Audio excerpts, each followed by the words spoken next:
দক্ষিণ কামৰূপৰ চুনতলিৰ কিসমত প্ৰাথমিক বিদ্যালয়ৰ প্ৰধান শিক্ষকৰ অৰাজকতা। ভাৰপ্ৰাপ্ত প্ৰধান শিক্ষক আবেদ আলীৰ বিৰুদ্ধে ক্ষুণ্ণ পৰিচালনা সমিতিৰ সভাপতি।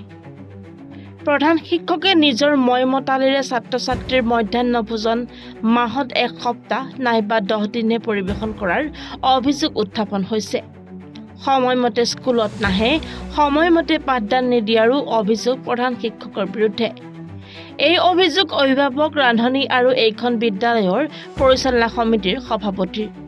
কেৱল ইয়াতেই ক্ষান্ত নাথাকি প্ৰধান শিক্ষক আবেদ আলীয়ে বিদ্যালয় চৌহদৰ গছ বিধ্বংস কৰি পৰিৱেশ বিনষ্ট কৰিছে। প্ৰাথমিক বিদ্যালয়ৰ এজন প্ৰধান শিক্ষক মানে ভাৰপ্ৰাপ্ত প্ৰধান শিক্ষক মিৰ্জা আবেদ আলীৰ নামত আমি কিছুদিন আগত বিঅ' অফিচত এটা কমপ্লেইন কৰিছোঁ।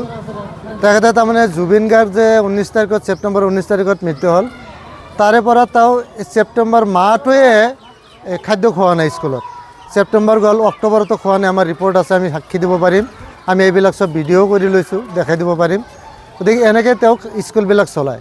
স্কুলত সময়মতে নাহে, আৰু যদিও তেওঁ 10টা বজাত আহে, 9টা বজাত আহিব লাগে, 10টা বজাত আহে, 2টা বজাত যাব লাগে, 12টাত গুচি যায়, এনেকৈ অনিয়ম। আৰু এইজন শিক্ষক আগতে কছাৰীবাম প্ৰাথমিক বিদ্যালয়ত আছিল। তেওঁ তাৰে পৰা খেদা খাই আহিছে। তাতে চাউল চুৰি কৰিছে, চেকৰ গাদ্দাৰি কৰিছে। তাতে কমিটিয়ে তেওঁক মানে বিঅ' অফিচৰ পৰা নমাই দিছে। সহকাৰী শিক্ষক হিচাপে আছিল। আমাৰ স্কুলৰ প্ৰধান শিক্ষক ফুলচন আলী আহমেদ ডাঙৰীয়া মৃত্যুৰ পিছত ইয়াক প্ৰধান শিক্ষক হিচাপে দিছে দায়িত্বভাৰ। ইয়াক মানে এতিয়া এই 2-3 মাহতেই ৰান্ধনীবিলাকৰ লগত অলপ আগত আমি বহিছিলোঁ। ৰান্ধনীবিলাকে কৈ আছে আমাক নিদিলে আমি কেনেকৈ ৰান্ধিম, তেওঁলোকে ৰন্ধা বঢ়াত নাই, ৰন্ধা বঢ়া নকৰে।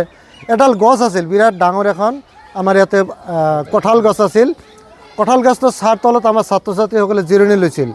বহুত ডাঙৰ কঁঠাল গছ আছিল। তেওঁ সেই কঁঠাল গছটো কাটি গোটেই স্কুলৰ খৰি বনোৱাৰ কামত লগাইছে। দুনিয়াৰ খৰি আপোনালোকে চাব পাৰিব, ফুটেজ ল'ব পাৰিব। আমি কৈছিলোঁ যদি কাটিব লাগে আমি মিটিং বহি, সভা আলোচনা কৰি, MC বহি আলোচনা কৰি আমি সিদ্ধান্ত লৈ তাৰপিছত স্কুলৰ TLMৰ কাম বহুত আছে, কাঠৰ কাম বহুত আছে, তক্তা বাটামৰ কাম কৰিব লাগে। তাত তেওঁ নাই। তেওঁ গাদ্দাৰি কৰি নিজে ববীয়াকৈ আৰু কেইটামান গছ তেওঁ কাটিছে। গতিকে গছ কটাকো আমি একটা অভিযোগ দিছোঁ, আৰু তেওঁক মানে এই বিদ্যালয়ৰ পৰা ছাছপেনশ্যন কৰি বেলেগ বিদ্যালয়ত তেওঁক মানে ট্ৰান্সফাৰ কৰিব লাগে। আপোনালোকে একমত আছে? চুনতলিৰ পৰা ছানিদুল ইছলামৰ ৰিপৰ্ট, এনি ভাৰত 24।